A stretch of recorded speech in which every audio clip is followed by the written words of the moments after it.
অল্প উপকরণ দিয়ে ভীষণ মজাদার ডেজার্ট তৈরি করার নামই হচ্ছে গাজরের হালুয়া। আসসালামু আলাইকুম এভরিওয়ান। আজকে আমি আপনাদের সঙ্গে শেয়ার করব এই সহজ রেসিপিটি। তাহলে চলুন শুরু করা যাক।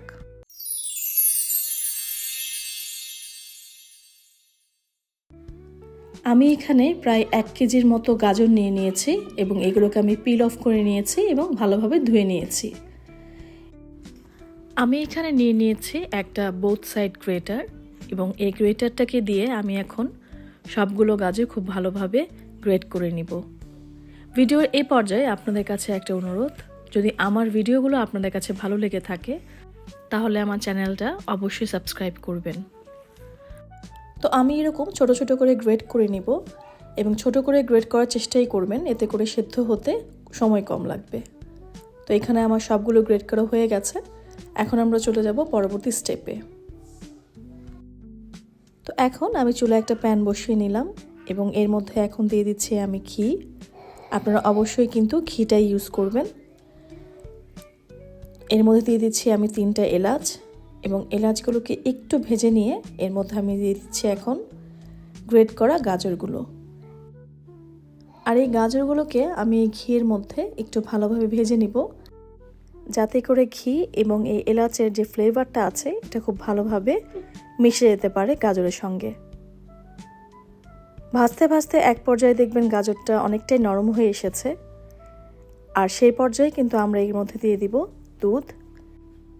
দুধটা আমরা ততটুকু ইউজ করব যতটুকু আমাদের গাজরটা গলে যাওয়ার জন্য প্রয়োজন হয়। সেখানে দুধটা দিয়ে আমি দুধটাকে একটু নেড়ে চেড়ে ভালোভাবে মিশিয়ে এরপর এটাকে ঢেকে দিব।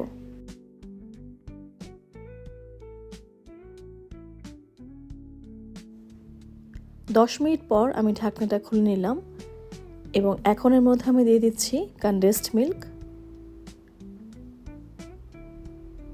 এবং কনডেন্সড মিল্কটা দেওয়ার পর এখন আমি এটাকে একটু নেড়ে চেড়ে নিচ্ছি এবং এটা মেশানোর পর এখন আমি দিয়ে দিচ্ছি এর মধ্যে চিনি। আপনারা চিনি বা কনডেন্সড মিল্ক যে কোনো একটাও ইউজ করতে পারবেন, তবে এভাবে ইউজ করলে আমার কাছে মনে হয় টেস্টটা খুব ভালো আসে। তো এগুলোকে একটু মিশিয়ে নিয়ে আমি আবারও কিন্তু এটাকে ঢেকে দিচ্ছি। 20 থেকে 25 মিনিট পর আমি ঢাকনাটা খুলে নিলাম এবং একটু নেড়ে চেড়ে নিচ্ছি এবং খেয়াল রাখবেন যেন এটা নিচ থেকে লেগে না যায়। এখন এর মধ্যে দিয়ে দিচ্ছি আমি কাজু বাদাম।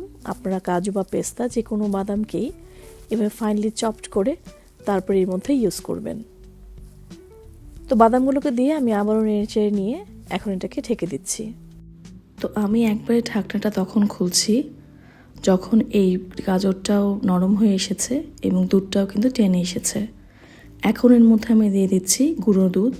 গুঁড়ো দুধটা দেওয়ায় কিন্তু আমাদের যে গাজর হালুয়াটা এটার টেস্টটা অনেকটা বেড়ে যাবে। আর এটাকে আমি আর ঢাকবো না, কারণ এটা যখন ঠান্ডা হয়ে আসবে তখন এটা আর একটু শুকিয়ে যাবে।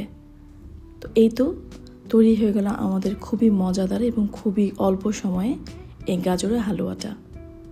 আমার আজকের রেসিপিটা আপনাদের কাছে কেমন লেগেছে অবশ্যই আমাকে কমেন্টস করে জানাবেন। সবাইকে আল্লাহ হাফেজ।